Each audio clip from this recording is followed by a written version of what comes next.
Rusiya və Ukrayna arasında 2 ildir davam edən müharibənin il dönümü münasibəti ilə fevralın 24-də Türkiyənin paytaxtı Ankarada Ukrayna Dərnəyi tərəfindən nümayiş təşkil edildi. Nümayişdə Ukraynanın Ankara səfiri Vasil Bodnar və Krım Dərnəyi sədri Mükrəmin Şahin də çıxış etdilər.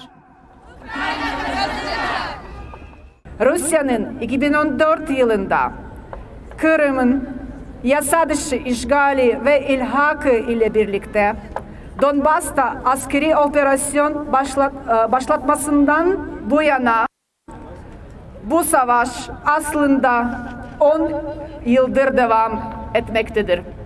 Türk toplumu ve medyası maalesef bu konuda konuşmayı bıraksa bile insanların hem yetişkinlerin hem de çocukların evlere, hastanelere, okullara ve diğer sivil altyapılara yönelik Rus saldırıları nedeniyle ölmeyi bıraktığı anlamına gelmiyor.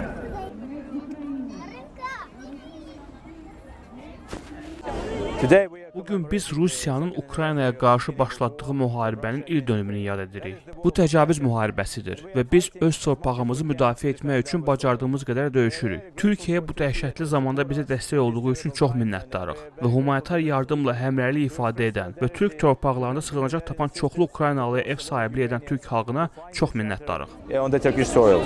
Savaşın ne zaman biteceğini Ukraynalılara sormayın.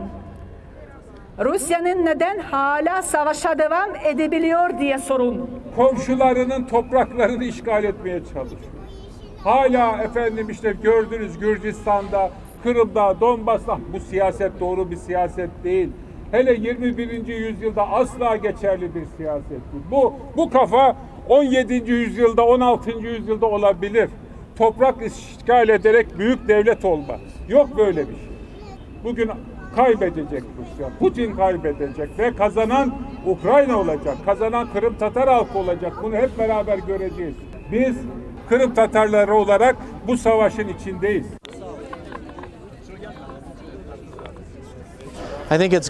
Mən düşünürəm ki, bu möhtəşəmdir. Həm Türk, həm Ukraynalı, həm də digər millətlərdən çoxlu insanlar Ukraynanı dəstəkləməyə gəliblər. Hansı ki, onlar Ukraynanın müstəqilliyi və davamlılığı ilə maraqlanırlar.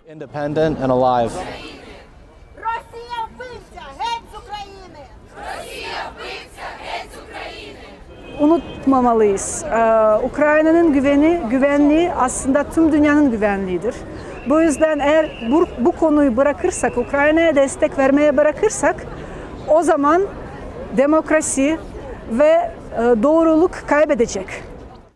Nümayişdə Ukraynaya dəstəyi üçün Türkiyə dövləti və xalqına təşəkkür edildi. Ankara'dan Lalə Qurbanova, Amerikanın səsi üçün. Червону калину підіймемо.